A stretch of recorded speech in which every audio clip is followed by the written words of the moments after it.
Vamos resgatar agora uma interação na CCJ ainda entre o senador Alessandro Vieira e o Jorge Messias, em que o Alessandro Vieira sugere, nos dá uma pista aqui, na verdade, sobre o que aconteceu hoje. Ele sugere que ministros do Supremo Tribunal Federal estariam articulando pela derrubada da indicação de Messias e perguntou se ele teria envergadura moral para se opor a magistrados no Supremo. O Messias respondeu afirmando que estava passando por uma via crucis, abre aspas, exatamente por conta dessas questões, fecha aspas. Vamos ouvir. Há ministros hoje na Suprema Corte, ministro Jorge Messias, que trabalham contra a indicação de Vossa Excelência, abertamente, que cabalam votos aqui no Salão Azul contra a indicação de Vossa Excelência. Farei o que é certo. E a prova disso é esta caminhada que eu estou passando. O senhor sabe muito bem que os 5 meses que eu estou percorrendo e toda essa via crucis que eu passo decorre exatamente por conta dessas questões. Grande apoiador do Jorge Messias, o ministro do Supremo Tribunal Federal, André Mendonça, lamentou a rejeição de Jorge Messias para a corte. Ele era um dos grandes defensores e articuladores pelo nome de Messias ao Supremo Tribunal Federal. Mendonça disse num tweet respeitar a decisão do Senado, mas afirmou que o Brasil perdeu a chance de ter um grande ministro do Supremo. Para o André Mendonça, o advogado-geral da União é um homem de caráter e que cumpre os requisitos para uma cadeira na corte. No final, fala para o Messias sair da situação de cabeça erguida e que ele lutou o bom combate. Leonardo Barreto, o governo consegue se reerguer dessa derrota histórica?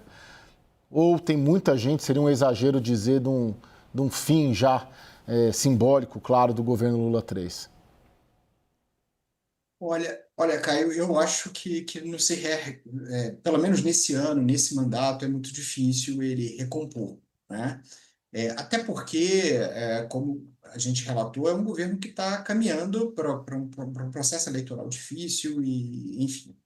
Mas eu queria trazer umas questões que tudo bem, você tem vários problemas esse governo, mas acho que o principal deles é um problema que remete a uma fala da Thaís, que é de dificuldade de compreender as regras do jogo.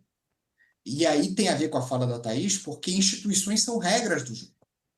A gente vive um processo de desinstitucionalização, eu concordo, mas a gente também tem novas regras sendo estabelecidas e que já se mostram de uma maneira muito importante. Então, por exemplo, o Lula liberou 12 bilhões de emenda, mas em função do cronograma e da imperatividade das emendas, elas seriam liberadas daqui a 2 meses, né? Então, assim, não é uma grande coisa.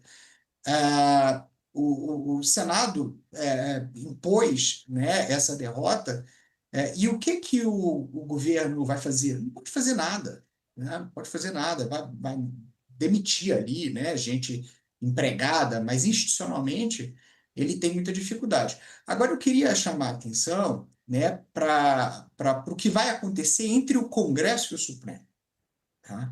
Hoje, conversando com o professor Paulo Kramer, né, professor aposentado da Universidade de Brasília, ele dizia que ele enxergava nessa queda de braço, né, a ameaça de um processo, aí sim, que ele fala de desobediência civil, no qual vai chegar o momento em que o Senado pode desobedecer uma ordem do Supremo, porque a gente está vendo, né, 2 poderes caminhando para um processo de conflito aberto, e aí eu acho importante trazer essa questão do Alessandro Vieira, mas também tem uma fala do senador Márcio Bittar, onde ele diz que senadores estabeleceram relações de barganha, o ministro do STF estabeleceram relações de barganha e de chantagem, né, pela aprovação ou pela negação do senador, do Jorge Messias.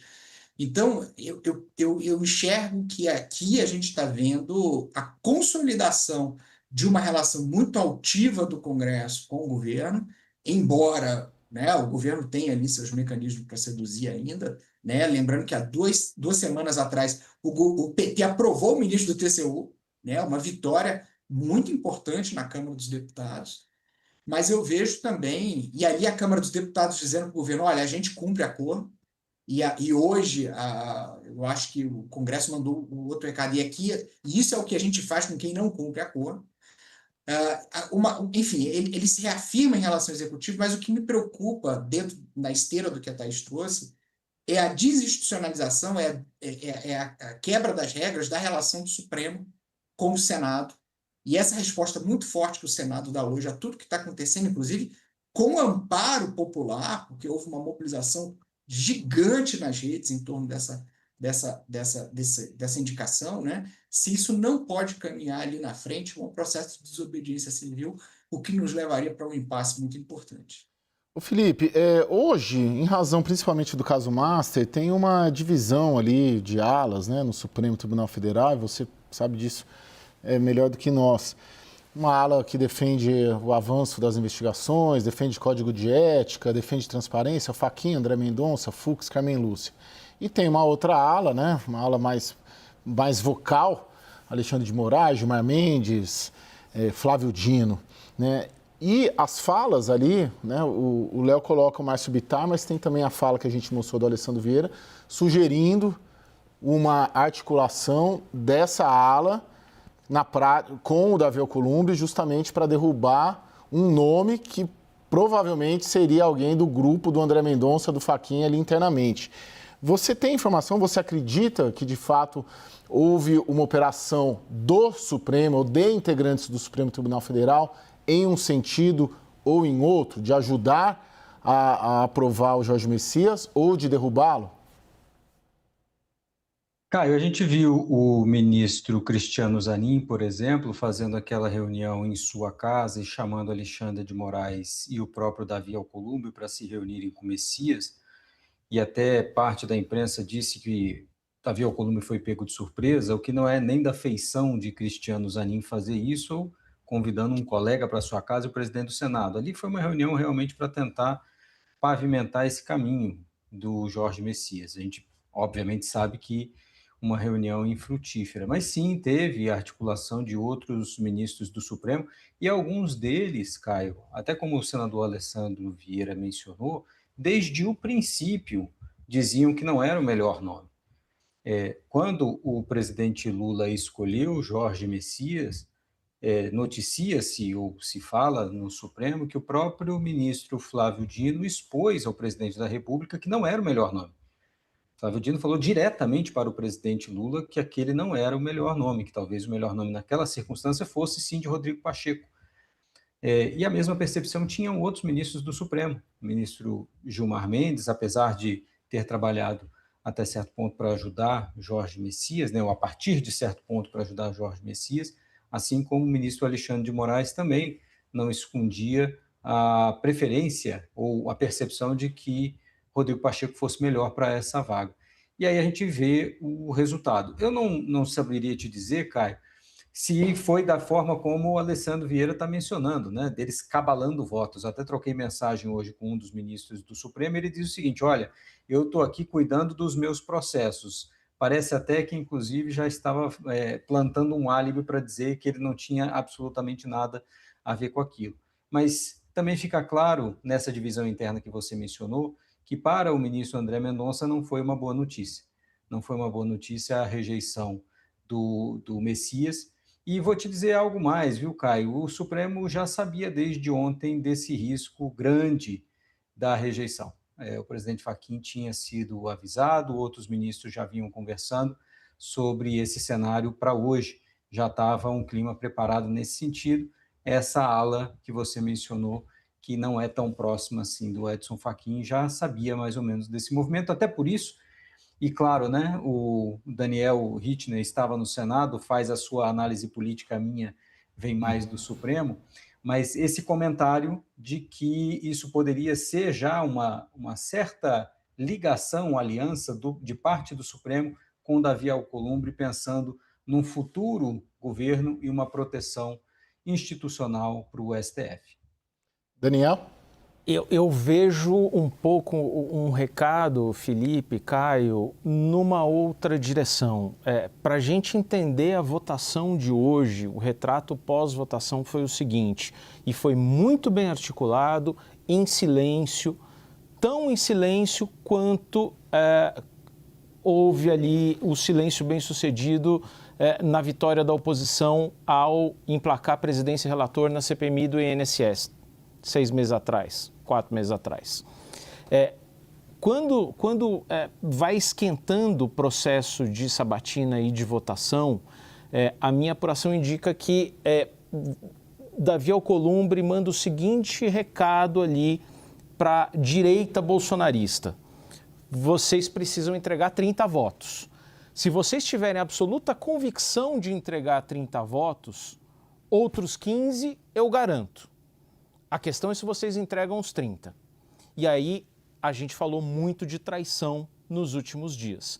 No final das contas, todo o clima ali no Senado hoje era que 2 traíram: o astronauta Marcos Pontes e o Wilder Moraes, ambos do PL direita bolsonarista, que teriam deixado de votar. Tanto que o quórum da votação era de 79 senadores e você teve 77 votos. 2 deixaram de votar estranhamente.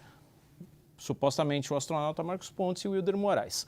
Davi Alcolumbre, ou, digamos, o centrão ali, mais à direita, mais um centrão do Senado, entregaram todos os seus votos. E aí, vários senadores me relataram o seguinte, alguns, inclusive, que eram deputados na época do impeachment de Dilma Rousseff, que os seus gabinetes ou as suas redes sociais só receberam pressão na mesma intensidade na época do impeachment, para votar contra Dilma, e receberam agora, para votar contra Messias. O argumento para a direita bolsonarista era: olha, esse Supremo que condenou a Débora do Batom a 17 anos, os velhinhos que estão na papuda, esse argumento cola na direita bolsonarista, sem dúvida nenhuma. Mas como que o Centrão entregou esses votos contra Messias? Entregou, e aí pesou muito, o senador Alessandro Vieira aqui que foi citado, ouvi muito isso hoje, lembra a perseguição, essa foi a palavra que eu vi, lembra a perseguição a Alessandro Vieira por parte de ministros do Supremo por causa do indiciamento na CPI do crime organizado? Não que tenha feito corretamente, mas a perseguição também ficou muito marcada, né? Lembra as seguidas decisões para impedir que CPIs quebrassem sigilos ou levassem pessoas a depor? Isso foi muito lembrado hoje. O que eu quero dizer é o seguinte: a gente está imputando uma derrota importante ao governo Lula, e ela é de fato. Vários senadores disseram, pode ter governo Lula 4, Lula 3 acabou hoje. Mas é uma importante derrota também do Supremo. Todo mundo que votou ali, votou pensando um pouco no Palácio do Planalto e um pouco do outro lado da Praça dos Três Poderes. Thaís, e pensando, olhando para frente, claro, tem esse debate de se o governo Lula 13 acabou, a despeito da chance do governo do Lula ganhar a eleição, mas tem algumas agendas. Acho que o que sobra de agenda até a eleição é a PEC da redução da jornada, que o Congresso, se a gente for, deve votar a favor, mas contrariado, e por isso deve modular por uma regra de transição. Você vê impacto nessas agendas do que aconteceu hoje? Especificamente na agenda do 6x1, acho que menos, porque ela é um bom ativo político para todo mundo, né? Agora, vai ficar mais difícil para o Lula participar do nascimento desse bebê, né? Até a resistência, o Hugo Mota esteve ontem conosco aqui, deu entrevista no Hora H com a gente, e deixou muito claro que o que o Congresso quer é uma proposta de emenda à Constituição, que a gente sabe que tem assinatura do Congresso e não do Presidente da República, né? E não o projeto de lei enviado pelo governo.